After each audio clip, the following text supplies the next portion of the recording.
Hey, everyone. This is Julie. I am here with you, the special guest on the You-est You podcast. Welcome. So let me tell you about our guest today, Diane Michel. She is originally from Atlanta, although Nashville has been her home for the last 18 years. And Diane has spent most of her career as a business consultant and has had the privilege of helping revitalize, launch, and scale hundreds of businesses across multiple industries. So cool.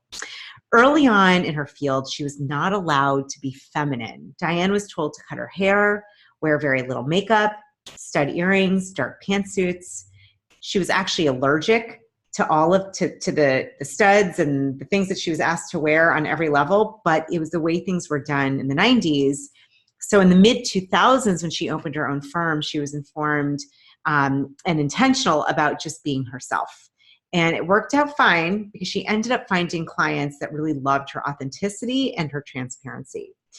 Diane noticed a big gap in women-centric, non-masculine leadership training. And in 2017, she opened her new consulting business to focus solely on women. In 2018, she expanded her company by teaming with her bestie and strong female colleague, Jana, to create the Ladylike Leaders Women's Symposiums, which have now evolved into multi-layer training programs. Diane has been very active politically over the last couple of years, and she feels like God began stirring a calling in her for public service. So now she is an official candidate on the ballot for the Tennessee State Senate in 2020. So cool. Diane, I'm so happy to have you here. You are just such a powerful woman. Thrilled to have you. Thank you so much. Well, I feel the same way about you. I'm really honored to be here. Thank you. So I just, I'd love to talk about, there's a couple things, just knowing you and your story a little bit. A lot of what we talk about is this idea of becoming your highest self, your You-est You. And it really sounds like you, especially earlier on, it was really tough to be your You-est You, to be yourself. Yes. First of all, I had no idea who that was. I think I grew up very unconventionally, moved around 22 schools before high school. Wow. My father was a minister when I was very young, and then for various reasons we moved a lot. So I was just kind of in survival mode for a lot of my life. And I was kind of, product of my environment, that gypsy kind of lifestyle. But yes, once I got into the professional world and they were trying to, masculate me, I knew that it didn't feel good. I knew that I didn't like it. But, I just kind of thought that's how the game was played. And I tried to conform, but it was uncomfortable on every level, for sure. When did you start to feel like you could really bring in, the feminine, your true essence? Like, when did that start to switch, and what kind of helped you to do that? Well, I alongside of the professional career that I had, I didn't ask for this, but I had a parallel career in songwriting. And so that was where I started to it was kind of like a journaling on steroids, writing songs, and a lot of things started bubbling up. And certainly the music platform that I was on allowed for a lot of creativity. And so that's probably when it started emerging, me starting to figure out who I was and how I wanted to show up in the world. I love what you just said. I'm fascinated by this idea of, we have masculine and feminine energy and balancing it. And actually what you just said, it's interesting, that whole idea of tapping into your creativity and through songwriting. And it sounds like that was sort of what really instigated maybe more of that energy or more of that focus for you. Mm-hmm. It definitely did. It started giving me permission to I guess, put words to my feelings and start figuring out, like I said, who I was. It helped me process things, helped me to start to have a voice of my own. And so that brought me to Nashville. And then as I was, kind of moving in, and I've had kind of this pendulum swing between, consulting and music and consulting and music. It's been so back and forth, but it's been incredibly therapeutic. When I opened my first entrepreneurial consulting firm. I was still working in the medical industry, but it was the first time that I got to pick and choose my clients. Yeah. And so I would be very intentional about who I worked with. And I started just kind of being comfortable in my own skin and saying, this is who I am. I'm not going to pretend to be, this big corporate entity. I'm just me. I've got some experience in this field. It's all about the results. The other thing that was really weighing on my confidence level was because of all the instability growing up and all that, I did not finish college. And so I had this super I psyched myself out a lot thinking I'm in the medical profession. These are highly educated doctors and I'm telling them how to run their businesses. I had that imposter syndrome that a lot of us women have, where I felt like I was going to be found out, or I was going to be judged for that. I kept waiting for the question to come, where did you go to school? And ironically, it never came. I think when you're just being authentic, you're owning who you are. It's all about the results. It's all about how can you improve their life. Yeah. I think if we bring attention to our insecurities or we bring attention to our shortcomings, however we choose to see that, I think if we just flip that narrative and say, wow, I'm able to do all this without a college degree, and get results. I tried to go back at one point and the professor said, what are you doing here? And I said, well, I just need to get that piece of paper. And I have the utmost respect for people who've got degrees. I think they are, wonderful, but just my life story didn't give me the opportunity to have one. And she said, what are you doing here? And I said, I just need that piece of paper. She said, Diane, she goes, we'll take your money if you want, but you've been at this 15 years with great results. She goes, there's probably some things about business you could teach us at this point. So you really need to just get back out in the world and do your thing and not worry about this, piece of paper. Wow. Yeah. Wow. What a great story. And I got to say, it's interesting. The more that I've been in this entrepreneurial world, there are more entrepreneurs that I've met who did not finish and got their degree and have been wildly impactful and successful. And it's just such a great reminder. And obviously some have their degree and it doesn't determine anything though about you determine your success, and you clearly did that and are doing that. I think that's so inspiring. And would love to hear more. I know that I love this. You created the Ladylike Leaders is the name. Say more about that and what that does and kind of your support of women in business. I'd love to hear more, both as someone myself and for anyone listening. Sure. Yes. Well, I've always been collaborative by nature. I've always loved working in teams. And I think as women, we are collaborative innately. I think that's something we really enjoy. So I had this idea for Ladylike Leaders. I didn't want to do it alone. I went to my best friend and I said, look, I've got this, I think with our unique skill sets, because we both have, really strong business acumen, but we also both have careers in entertainment.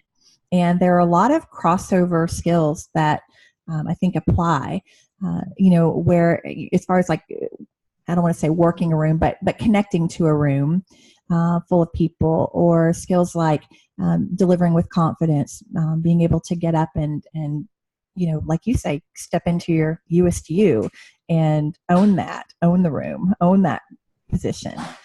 So she and I have, so many similarities in our skill set. And so I thought, I really don't want to teach anymore. I was a little bit burnt out on teaching, traditional business skills. I don't really want to teach people about CRMs and business plans and profit and loss statements, anymore. Yeah. I think that I saw a real gap. I felt like there were, working with both men and women over the years, I just felt like the women were really struggling differently than the men. Men are very, black and white. They have no problem delegating. They'll say, this better be on my desk in an hour or heads are going to roll. They're very direct. very profit minded, all of that, where women come at business from a completely different place in my experience. They have completely different motivators. They want to do something impactful and nurturing in the world typically. They handle conflict differently. Women, we look at things from a million angles. We are more risk adverse. We are also rewarded differently. So, for a man, the reward might be, a great profit margin. Yeah. For a woman, the reward's going to be, can I lay my head down tonight and feel like I did something good in the world today? And not that men don't feel that too, but I think it's overwhelmingly more glaring, for women to really feel like they are making a difference in someone's life. And so a lot of the leadership training that I've been on a steady diet of for most of my career, but also that I even see now, is so masculine in nature. It's about this American hustle, yes, or it's about this, just, gosh, don't, be using every minute that you possibly can wisely. And I just like to come from a more graceful place of, and I think women respond to this more. They want to work from a more attraction-oriented base rather than chasing. They are also running multiple businesses. I mean, they're running not only their own business, but their household, which is like running a business. Yeah. Oh, yeah. Keeping all the plates spinning and keeping the kids, in the right direction and keep, planning vacations and all of these things. Women are incredibly cut out for business. I mean, we are just really wired for this, but we have to learn that there's no such thing as work-life balance, only work-life harmony. I love that. And so we can't try to compartmentalize it, because we are spinning so many different plates. How do we do that with flow and with ease and not kill ourselves?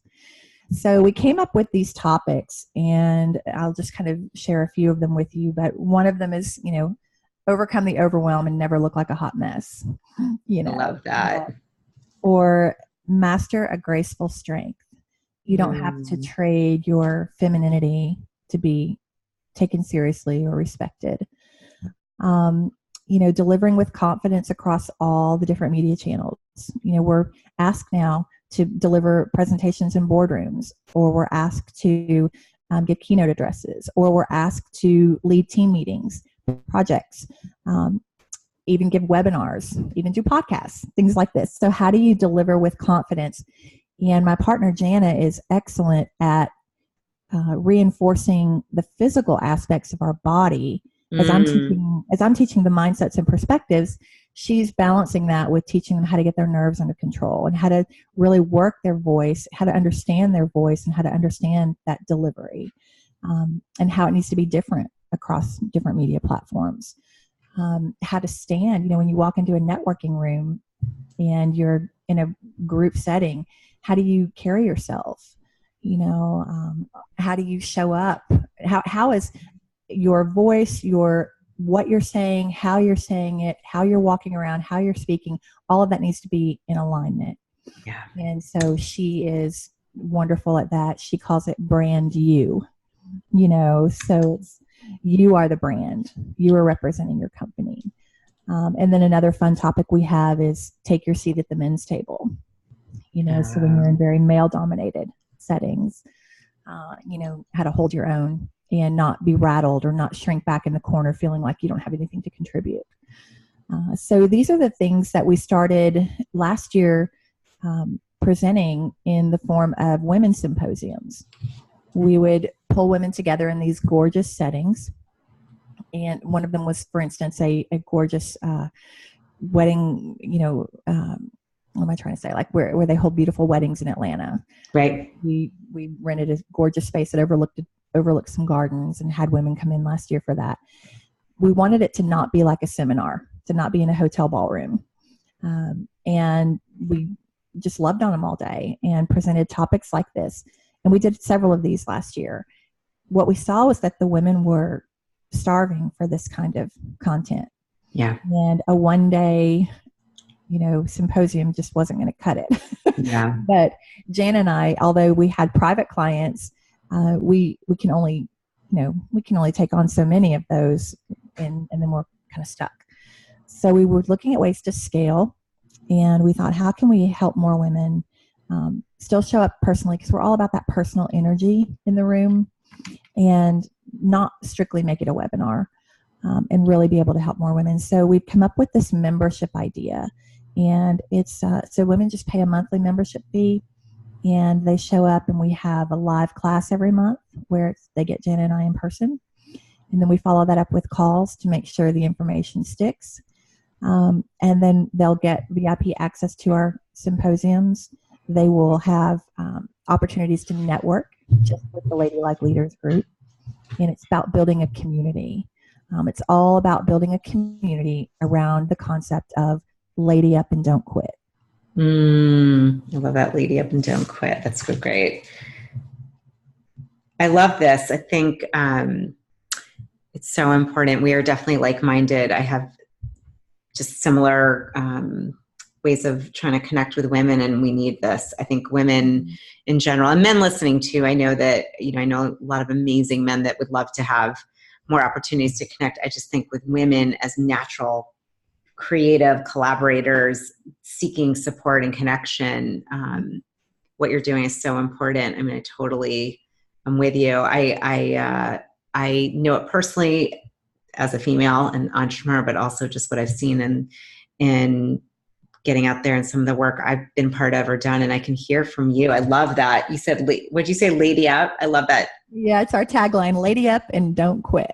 And don't quit. I love it. It's so great. You know what I love also, Diane, is that you took the experience of needing to be a certain way, trying to be, masculine in a male world, and told that you how to wear certain things, be a certain way, and you flipped it. And it's like, look at what you're doing now and giving that voice for women to succeed, and to succeed in a way. I love the word grace, in a graceful way, and a strong, like the grace and the strength together. Thank you. Yeah, we just see them struggling out there. We've struggled. I've struggled. I'm very transparent and vulnerable. I'm sure you have. It's hard. Being an entrepreneur is hard. It's hard work. Yeah. It doesn't have to be as hard as it is. And hopefully by bringing in some new skills, we can lighten that load a lot for women. We've got some really unique ways that we teach them how to do that. Awesome. But just like you're experiencing, I'm sure on these podcasts every week, and it's hard, isn't it? They're struggling out there. Well, I think to me, it's also changing the conversation and the focus. We, live in a society where it's starting to change, but there's a lot of, I think it's changing the game or the conversation, where it's okay to not always be busy. It's like you said, harmony. It's not balance. It's harmony. Like, how do you find that?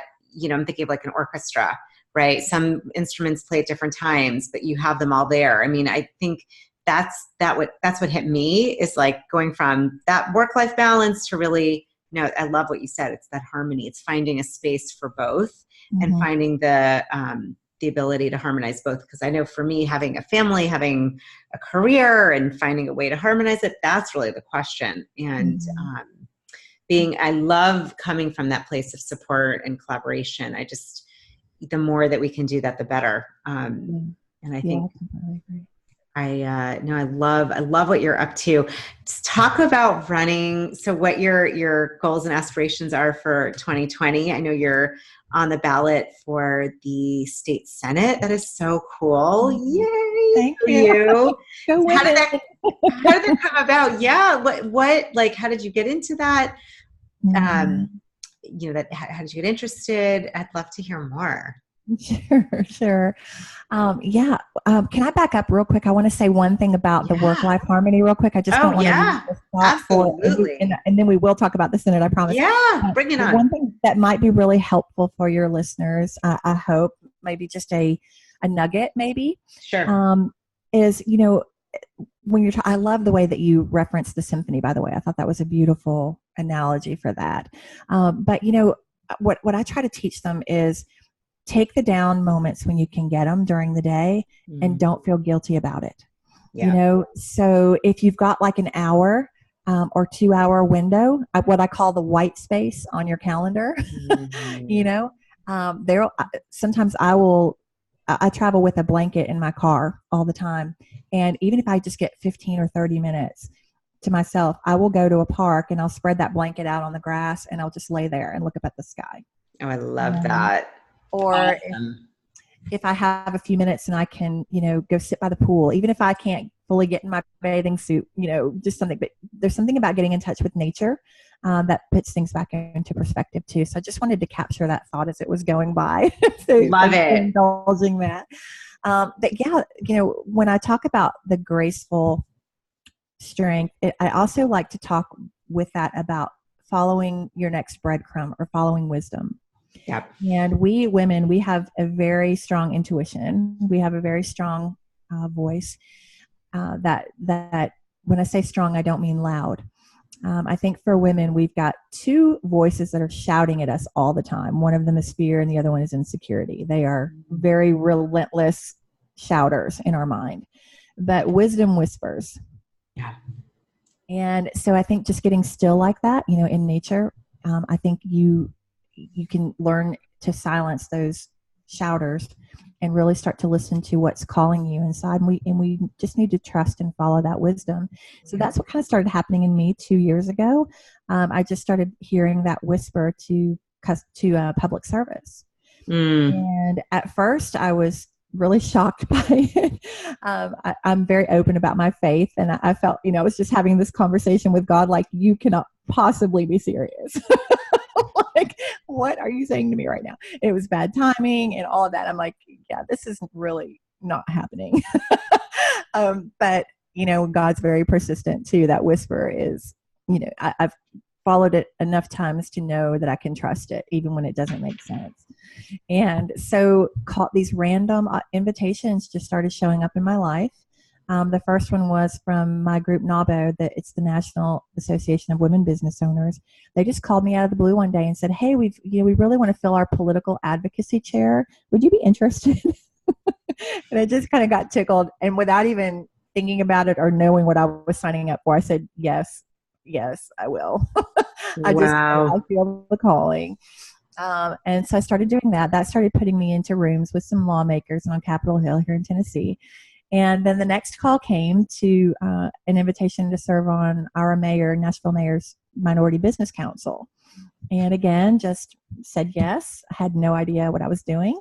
Just kind of showed up and said, I'm a pretty quick study. I can learn things fast, but I had no idea what I was signing up for. And that put me around the table of some really powerful people with a lot of great insight and ideas. And we worked for about a year on some legislation that was passed before the turn of the year. So that was exciting. And the more I started doing it, the more I started realizing how much I enjoyed it. It was very much in alignment with this whisper I was hearing. And then the whisper just started getting a little bit more clear. All I kept hearing was Senate, Senate, Senate, Senate. And I'm thinking, again, these arguments with God, like, can't we just start at the commissioner level? Can we just start in the Metro Council? Does it have to be the Senate? But again, you just trust. You just go forward. I had some...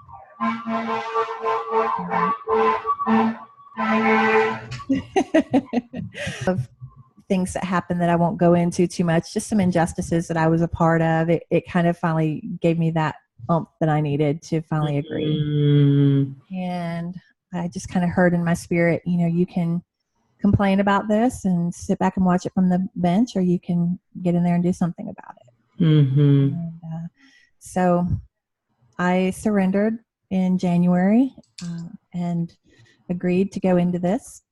The night before I announced it publicly, I tossed and turned and was up and down to the restroom all night. And I was just so sick, and I couldn't.